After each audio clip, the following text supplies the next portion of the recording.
The tradition of author, artist, and poet William Blake is the exploration of a tragic genius wrestling with demons.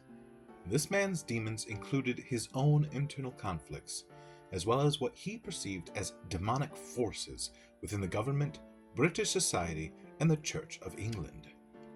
Blake was born 28 November 1757, the same year as the Marquis de Lafayette. He was the third of 7 children in a privileged London family. Unlike other upper-class families, Blake was offered a basic home education rather than sending off to strict and stuffy boarding school, and only later attended art academy as his sole formal schooling. These choices likely accentuated his revolutionary manner of thinking and outspoken values that formal education was famous at the time for quashing. He published his works and rose to prominence during a time of revolutions in Europe and the Americas. His art and writing reflect a symbolic changing of the guard from the stiffness of centuries of monarchical rule to the liberating freedom of the rebellious future, in an approach considered the humanistic sublime. In his art, he depicted symbols of myths, old gods, vengeful spirits, devils, and monsters. In this video, we'll be exploring these demons who took up residence within his telltale heart and how they transformed into the monsters that appeared in his illuminated manuscripts. I am the Professor, and this is the 10 demonic truths of William Blake as depicted in his art. But first, if you appreciate cryptic and forbidden knowledge pertaining to history and folklore, do like this video and subscribe to our channel. There is more in store, as well as plenty in the backlogs. Right, onward. Number 1. He saw visions. The Great Red Dragon and the Woman Clothed in Sun. William Blake's life and work were fueled by powerful visions that explored spirituality, morality, and the social injustices he witnessed. These weren't your Uncle Ralph's acid trips from his time as a Jimi Hendrix roadie, not completely at least. They were mystical messages concealing symbolic natures and deep meanings. According to some accounts, a 4-year-old Blake claimed to see God put his head through a window. This is considered his first recorded vision, a significant footnote in understanding Blake's artistic journey, and a terrifying thing to witness at the breakfast table. Yeah, I'd draw demons too after that. The impact and intensity of these experiences often reflects in his art, through dramatic lighting, swirling motion, and powerful emotion. Take for example, The Great Red Dragon and the Woman Clothed in Sun. Blake's Great Red Dragon roars from the canvas, echoing Satan at the end of days. Bathed in holy light, a woman stands defiant, a shining beacon against the encroaching evil. Light and shadow clash, figures writhe with raw energy. Since age 10, Blake had visions of angels or spirits, initially experiencing a tree filled with angels, bright angelic wings bespangling every bough like stars. The dynamic composition, his contrasting use of light and shadow, and the raw energy of the figures might all reflect the intensity of Blake's angelic visions and his deep-seated beliefs about the balance of might versus right. Number 2. He was hostile toward religion. The Laocoon. William Blake's relationship with religion was a complex and often hostile quasi-paradox. While not an atheist, he held fierce reservations toward organized religion, particularly turn-of-the-century Church of England. The Age of Reason, with its cold focus on logic and science, clashed with Blake's belief in the power of imagination and intuition. His ideals were more akin to the Romantic movement, along such notaries as Friedrich, Goya, Delacroix, Lord Byron, and the Shelleys, that had just started shaking up the status quo. He was truly a man displaced from time. Blake sought and lampooned the open hypocrisy showcased by church, government, and class institutions. He witnessed the social injustices of industrial-age Britain that burdened and punished the farming and working classes, which he believed contradicted the Christ's teachings of love and compassion. This hostility permeated his art as evident in Laocoön, finished about 1827. While inspired by the classical sculpture familiar to us all, Blake reinterprets the struggle with the serpent through a religious lens. The figures acquire a new, deeper symbolism, reflecting the struggle between imagination, the serpent, and the stifling control of organized religion, embodied by Laocoön and his sons. And one need not interpret his symbolism through cryptic dissertation. He puts it there in plain English. Blake infused his art with powerful messages that challenge the church's role in society and resonate with those who seek a more personal and imaginative spiritual experience. Such is the passage, Jesus and his apostles and disciples were all artists. Their works were destroyed by the 7 angels of the 7 churches in Asia, Antichrist, science. Number 3. He was obsessed with the dead. The voice of the ancient bard. William Blake wasn't merely fascinated by death. He was haunted by the idea of the great dead. Powerful figures from history or mythology whose essence still lingered in the world of the living. This blatant obsession stemmed from his belief in the ongoing struggle between good and evil, where past figures continued to influence the present. These were not ghosts or zombies, but what he perceived as potent forces, spectral puppeteers both righteous and rotten, continuously yanking the strings of the present from beyond the grave. Doesn't work that way. Changing the past doesn't change the future. Blake's fascination with the great dead extends to mythical and allegorical figures such as the Bard, a recurring character in his work. Sometimes clothed, sometimes nude, the Bard can be seen often playing or carrying a harp. Blake's Bard figure emerged in his original work, The Voice of the Ancient Bard, originally appearing in Songs of Innocence, 1789, but later moved to Songs of Experience, 1794, a 2-part poetic diptych collection. In the poem and accompanying illustration, Blake himself embodies the bard as a prophet, reassuring the youth of delight that a dawn of renewal approaches. Doubts and struggles will vanish despite past losses. The illustration depicts a bearded bard playing to a group of young people, some in awe, others embracing. This human response to the great dead suggests their influence isn't absolute, is a complex tension between the power of the past and humanity's potential for agency, resonant themes Blake explores throughout his work. The bard takes center stage in Blake's commissioned illustrations for Thomas Gray's Poems, 1798. Gray, an 18th century poet admired by Blake, becomes a great dead himself in this context, a recent mortal transformed into a timeless muse inspiring future generations, not to be confused with the Grateful Dead. Number 4. He was a sexual revolutionary. The Visions of the Daughters of Albion. William Blake harbored what was considered a complex and unconventional view of sexuality in early 19th century Britain, though probably a comfortable fit for 21st century Western society.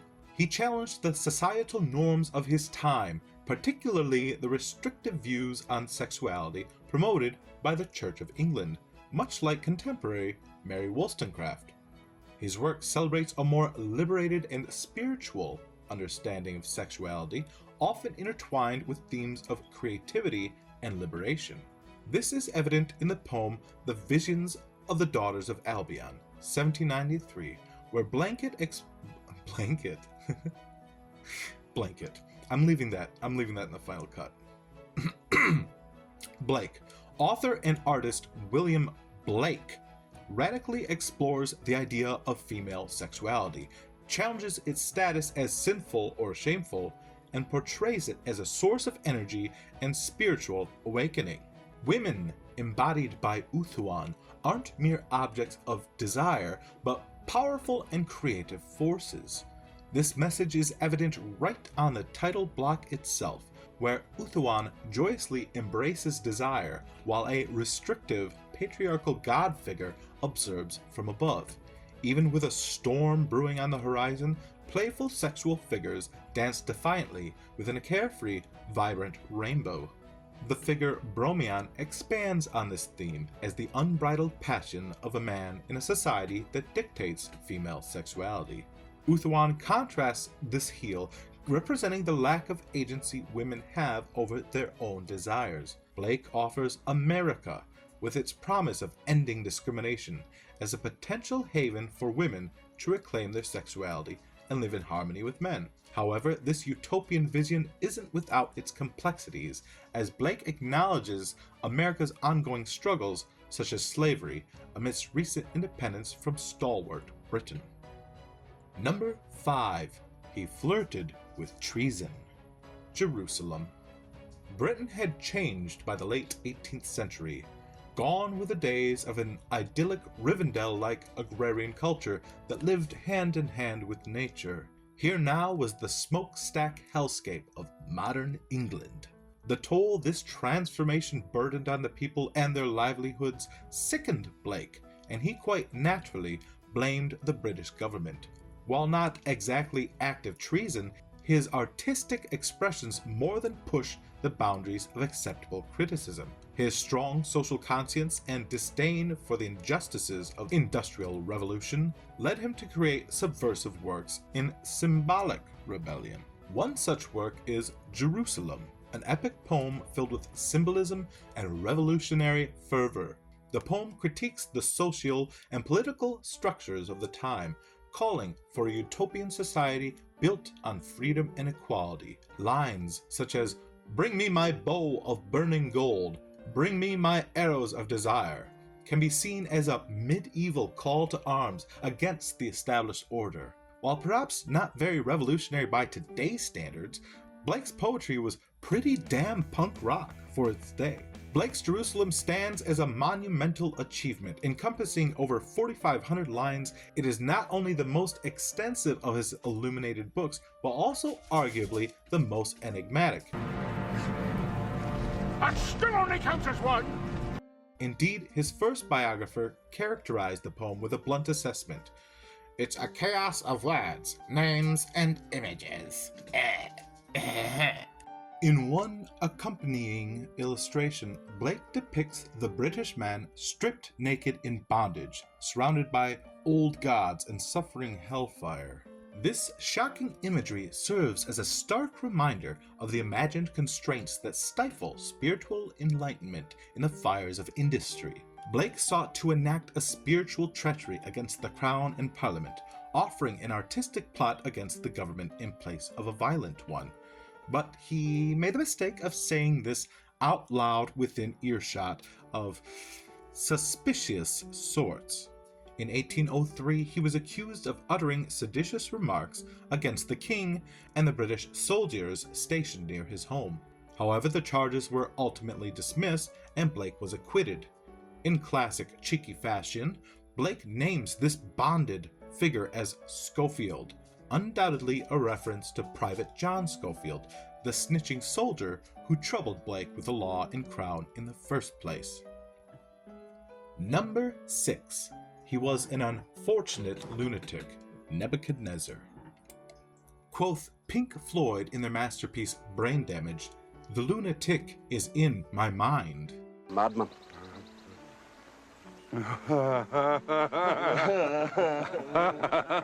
Through his poetry and artwork, Blake capitalized on the changing social movement in Great Britain. The American and French revolutions changed the way average men and women viewed government, crowns, and clergy. Brother, what's that? What's that, brother?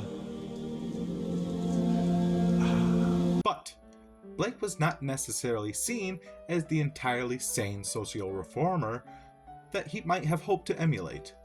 Many of his ideas and works were considered to be not harmlessly nutty, but blatantly and irreversibly insane for his time. Famed poet William Wordsworth even went so far as to describe Blake as mad, though perhaps with some admiration. Robert Hunt A critic for the Examiner didn't see this madness as admirable at all. He famously described Blake as an unfortunate lunatic in response to the artist's 1809 exhibition. A prime target for the critical vitriol of art critic Robert Hunt was Blake's Nebuchadnezzar, completed 1795. This wasn't the classical, restrained portraiture favored by the establishment. Instead, it depicted the biblical Babylonian king as a crawling beast in a depraved stagger of desperation. For Hunt, the vibrant yet unsettling figures and dense symbolism within their fantastical dreamscape might have reeked of feverish brain sickness rather than artistic merit. Though perhaps innovative and captivating to modern eyes, this work was likely dismissed by Hunt and other contemporaries as the ravings of a man succumbing to the barking throes of brain damage. Except Blake wasn't merely indulging in visual derangement. This luminous exploration of depravity was a part of a larger exploration of the sublime, that realm beyond reason where raw emotion reigns supreme. It was the great Enlightenment's mirror opposite, a middle earth of emotions where God and nature dwarfed even the mightiest human intellect. Through Nebuchadnezzar and similar works, Blake challenged this staid artistic norms of his time, embracing a wilder, more unsettling vision. Number 7. He was an unapologetic heretic. The marriage of heaven and hell. William Blake's beliefs, rooted in his embrace of Swedenborgianism, were a personal source of tension within the established Church of England. Swedenborgianism emphasized personal spiritual experiences and interpretations of Scripture, a direct challenge to the Church's rigid hierarchy and established teachings. This tension is evident in Blake's illuminated book, The Marriage of Heaven and Hell, completed 1793. The marriage, like Leo Cohen and many of Blake's key works, is not a traditional painting, but a series of plates fusing text with image, not unlike your sister's anti-capitalist art project she made in her studio apartment above a record store, but much older and perhaps more sophisticated, at least for its time. I mean, no disrespect to your sister. I miss her. Have her call me. Dreamlike and symbolic, Blake's marriage defies direct interpretation, but at its core it reflects a common theme of Swedenborgianism, the reconciliation of odds between good and evil. Unlike the Church of England's view of them as absolute opposites, Emanuel Swedenborg, a Swedish scientist and mystic who founded the nonconformist Christian sect to which Blake subscribed, saw them as intertwined forces. Through this unconventional format and symbolic language, Blake challenges the Church's established ideas and promotes a personal, mystical understanding of faith, reflecting his own heretical beliefs. Number 8. He was obsessed with Satan. The Book of Job. Then went Satan from the presence of the Lord. William Blake's relationship with figures like Satan and Lucifer wasn't one of simple obsession, as mentioned previously. Instead, it stemmed from his complex view of good and evil. Unlike the Church of England, which saw them as absolute opposites, Blake believed they were codependent forces necessary for spiritual growth. He saw figures like Satan, often portrayed as rebellious and challenging authority, as representing the necessary questioning of established norms and unleashing of creative energy. This wasn't about embracing evil, but acknowledging its role in the human experience and the struggle for freedom. This quasi-admiration can be seen in Illustrations of the Book of Job, 1826, a series of 22 engravings exploring the story of Job, a righteous man tested by God through suffering. Though winged with bat-like appendages in some versions of the iconic image, Blake's Satan does not resemble the devil we expect from the artist who created the Red Dragon series, link up above. While the biblical narrative portrays Satan as Job's lead tormentor, Blake's illustrations offer a differing, layered interpretation.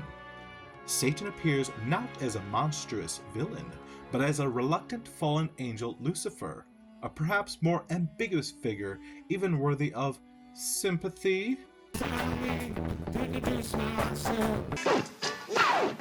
Just kidding. We cannot afford that song.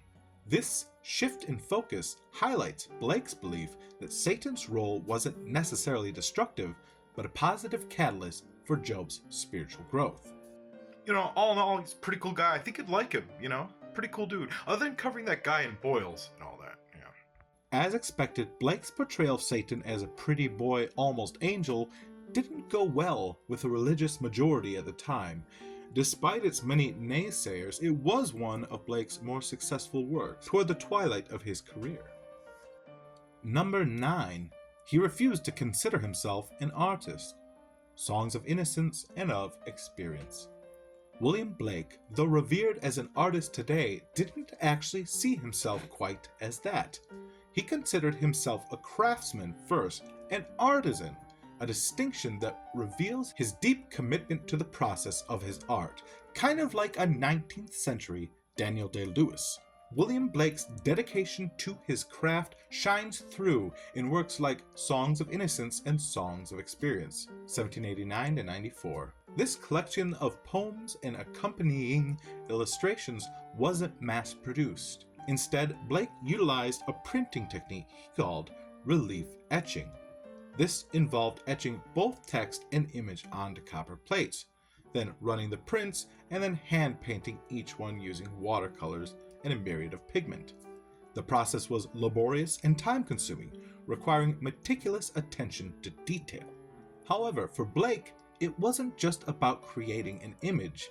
It was about ensuring every element, from the poem's text to the intricate details of the illustrations, making sure they bore the mark of his hand and his vision.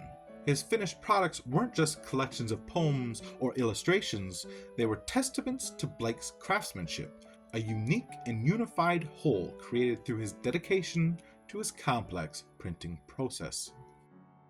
Number 10. He worked himself to death. Dante's Divine Comedy. I'm tired of this, Grandpa! That's too damn bad!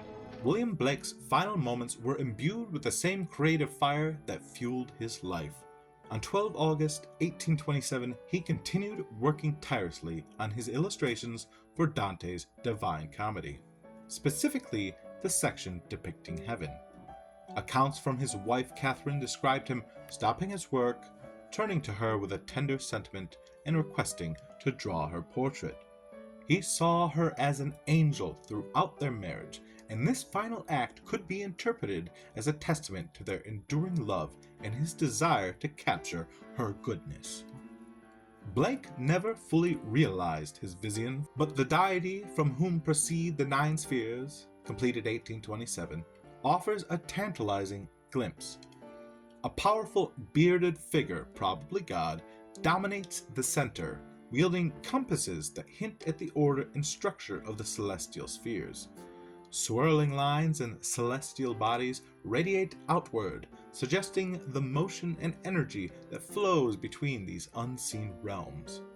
However, the dynamic composition and Blake's own complex relationship with religion raise questions about the restriction and potential oppression inherent in this divine order. This single engraving serves as a fascinating last puzzle piece, offering insight into Blake's unique interpretation of the abstract cosmos itself. After completing his wife's portrait, Blake reportedly began singing hymns and reciting verses before peacefully passing away at the age of 69. Nice. His final act wasn't just artistic creation, it was a culmination of his artistic and personal life, leaving behind a legacy that continues to inspire and intrigue. In conclusion, William Blake wasn't just an artist. He was the quintessential Renaissance man, a hermit prophet weaving arcane magic with a paintbrush and pen. His works, though often dismissed as madman ravings by his peers, burned with the hellfire and fairy glow of divine visions. He didn't merely depict angels and demons, he wrestled with them, both literal and metaphorical, using them as vessels to explore the broken boundaries of the human experience, the battle between good and evil, the yearning for freedom against the shackles of oppression. Through his poetry and illuminations, Blake wasn't just crafting art, he was forging a weapon. He challenged the rigid artistic culture of his time just as fiercely as he critiqued the society that was choking the life from his culture. He may not have lived to witness the full fruits of his influence, but today his voice echoes through the ages, a clarion call to those who dare to question, to dream, and to see the world not as a cold, unyielding reality, but as a canvas brimming with the potential for a brighter, more just future. This is Mortar and Ivy, where we both challenge and celebrate the culture and class of our curious past. I have been the professor, and you're always welcome in my neck of the woods. By exploring the complexities of these figures, Blake challenges the simplistic portrayals of good and evil offered by the church, instead portraying them as a part of a larger, more dynamic interplay in the human experience. Oh, we can cut that. That sounds so boring.